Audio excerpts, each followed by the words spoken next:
Hello, good morning, good afternoon, and welcome. I'm very pleased to be joined by Charley Rattan. Charley, as I'm sure most of you will know, is a global hydrogen advisor and principal of Charley Rattan Associates. Welcome, Charley.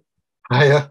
Hi, you've been training for us for a number of years, even since the beginning of World Hydrogen Leaders. An expert on multiple topics, and you're going to be delivering the ammonia hydrogen energy course on World Hydrogen Leaders. I think on the 16th, 17th of May. Of course, you've delivered before. So, what is happening with ammonia? We've seen a lot of noise, obviously, around hydrogen, and now following, quite a lot of noise, I guess, around ammonia. So, what are some of your thoughts about ammonias for those people that don't really associate it with, I guess, anything other than fertilizers? Yeah, quite a lot actually in your question there, Nadeem. And most of the progress has been positive, but not all. Because there are internal debates within the sector. First of all, I suppose on the plus side that ammonia can shift a lot of hydrogen. If you want to move hydrogen to the market, you need perhaps to think about how you're going to do it. You can squash it, compress it, but if you mix it with ammonia, curiously, you can move an awful lot more, even than hydrogen in its own right. So in that respect, it's quite useful. It's caustic. You need to keep people away from it. You don't want. We saw a form of ammonia in Beirut with the explosion. So you really need to, if you are going to get involved with it, to treat it with respect, do it safely, and keep people away from it. Now, the big oil and gas, I'm an ex-Shell employee, and I know how seriously they treated ammonia. It's known about it. It's a commodity. They already deal with it.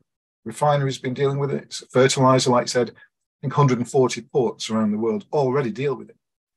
Behind me, you see an image of a port of Rotterdam, or part of it, the Maasvlakte. The good news on ammonia there is that their ammonia facilities are moving ahead. So Rotterdam, for example, among with other ports, is seeing ammonia as a real route, a carrier, if you like. If you look in Australia, Pilbara, Western Australia, intercontinental energy, the Asian Renewable Energy Hub, they want to use ammonia. If you look in the Middle East, ammonia is their mechanism of getting to the market, Project Neon, in Saudi.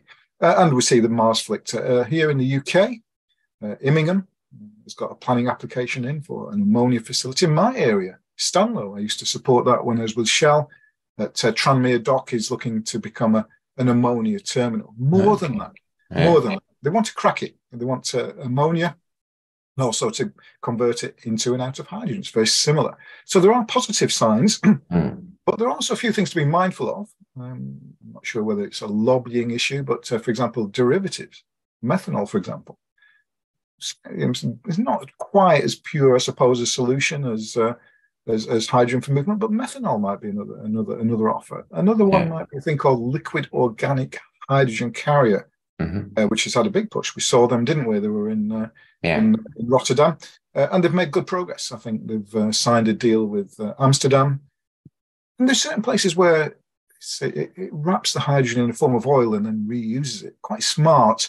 And I think if you look at rivers, population centres, the Danube, for example, has banned ammonia. Too dangerous. Don't want it.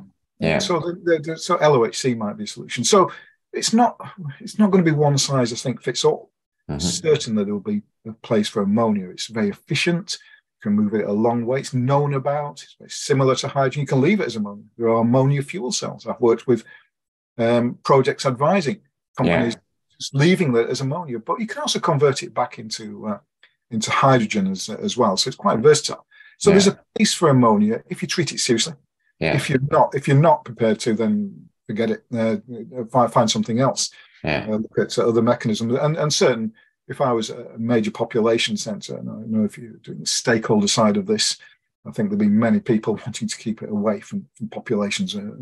Good reason as well. So yes, since we last talked about ammonia, I think it was standing room only, wasn't it? In Rotterdam, I was amazed at the interest of ammonia last year in Rotterdam, and the trajectory has been at 80-85% positive.